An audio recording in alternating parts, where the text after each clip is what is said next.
Ce vendredi 2 mars, la 43e cérémonie des Césars tâchera de récompenser les plus grands espoirs du cinéma français.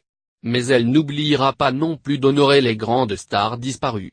En effet, l'année 2017 a été celle du deuil pour le 7e article. Parmi les disparitions les plus commentées, il y a bien évidemment celle de Johnny Hallyday. Si le chanteur disparu en décembre dernier n'a pas basé sa carrière sur le cinéma, il a fait plusieurs apparitions très remarquées, notamment dans le film Jean-Philippe. Lui qui a déjà fait l'objet d'un bel hommage lors des Victoires de la musique 2018 devrait à nouveau avoir son quart d'heure de gloire lors des Césars diffusés ce vendredi. De leur côté, Jeanne Moreau et Mireille Darc ne seront pas oubliées non plus. Icônes mythiques des années 70, elles ont toutes deux rendu leur dernier souffle courant de l'année 2017. Des disparitions tragiques qui laissent un grand vide dans le cœur des Français.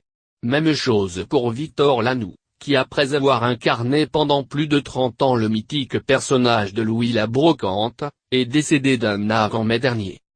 Si Mireille Darc et Johnny Hallyday font partie des disparitions les plus médiatisées, certaines, tout aussi importantes, sont passées plus inaperçues.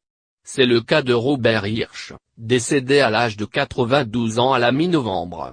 Grande figure du théâtre français, il avait été distingué par de nombreux prix, dont un César en 1990.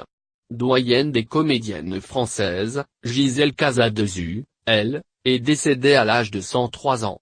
Récemment, elle avait été aperçue aux côtés de Gérard Depardieu dans le film La tête en friche, sorti en 2010. Du côté des réalisateurs, Alain Berberian nous a quittés le 14 septembre dernier. À la tête de mythiques comédies françaises telles que La Cité de la Peur ou Le Boulet, il laisse un grand vide derrière lui et devrait probablement, ainsi que ses camarades disparus, faire l'objet d'un émouvant hommage, ce vendredi 2 mars.